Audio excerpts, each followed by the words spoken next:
Guys, so I'm sorry I haven't made a video in like a really long time. I've been just very busy and everything, but I wanted to try something new that I haven't tried before, which is kind of like a Snapchat vlog, Snapchat vlog type of thing.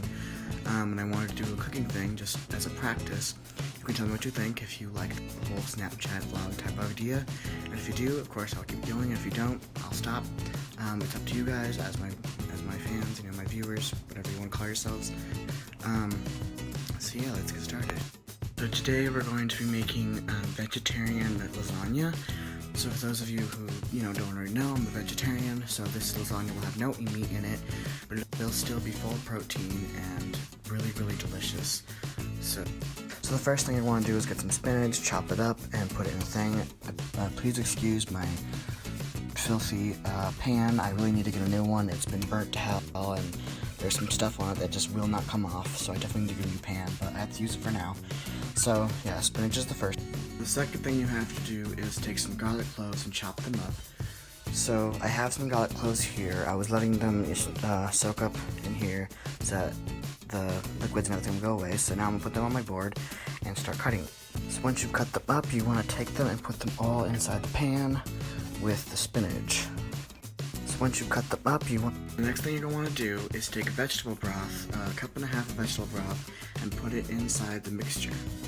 Once that's done, you're going to want to mix all the ingredients together like I already have. I can't really do it with one hand without the pan turning, but I've already mixed everything together.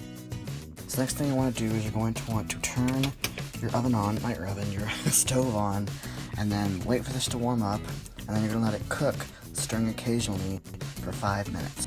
Also, once it starts to warm up as it is now, it's pretty warm right now, just turn the heat down a little bit so that you don't burn anything, you don't burn the spinach, and you don't cause the vegetable broth to, disappear.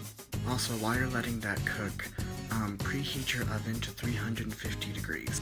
Also, now that that's finished, you're going to very carefully pour in all the tomato sauce. You're going to fill it with this entire can, whatever you want to call this. You're going to want to stir this to mix the tomato sauce in with everything. You're going to want to stir the. So after all that is done, after all you've mixed everything together, you're going to take whatever dish you're using for your lasagna, and you're going to put some sauce down on the bottom, start putting on your lasagna noodles, and then put sauce on top, cheese, and then repeat the process until either you run out of noodles or your dish is filled up. Then on the very last layer, after putting on your regular cheese, you're going to top that regular cheese with some feta cheese. So once all of that is finally done, you're going to take it, put it in the oven, and then you're going to cook it for 40 minutes. Oops. Of course it goes super fast. Okay, 40 minutes. So here's the finished product after it's cooked. You see everything's everything's rose.